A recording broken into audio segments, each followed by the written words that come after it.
लागायचं. सकाळी उठलं की पहिलं थायरॉइडची गोळी घ्यावी लागायची काही खायच्या आधी वगैरे. मग मी कंटाळे होते. मी डॉक्टरना विचारले पण सर कधी बंद होणार ही गोळी? डॉक्टर म्हणले तुम्हाला आयुष्यभर घ्यावा लागेल ती गोळी. आणि आता किती महिन्यामध्ये थायरॉइडची गोळी बंद झाली तुमची? आणि वजन किती कमी झालं म्हटल्या? 3 महिन्यात 6 kg वजन कमी झालं आणि 6 महिन्यामध्ये थायरॉइडची गोळी बंद झाली आणि 3 महिन्यातच माझं एचबी पण वाढला. पहिलं 7 पॉईंट होतं आणि नंतर 3 महिन्यानंतर चेक केलं तर 13 पॉईंट एचबी झालेलं होतं माझं.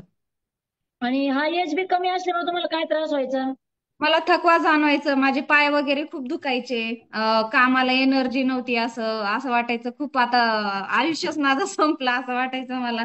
कारण एनर्जीच नव्हती. जवळ घरचे काम जरी बाहेर तर कुठं जाणं येत नव्हतं, फक्त घरचे काम आम्ही फॅमिली पण अशी काही खूप मोठी नव्हती. घरचे काम करायलाच थकवा जाणवायचा. बरोबर. म्हणजे ज्यांचं एच बी कमी असतं त्यांना थकवा जाणवणं, चक्कर येणं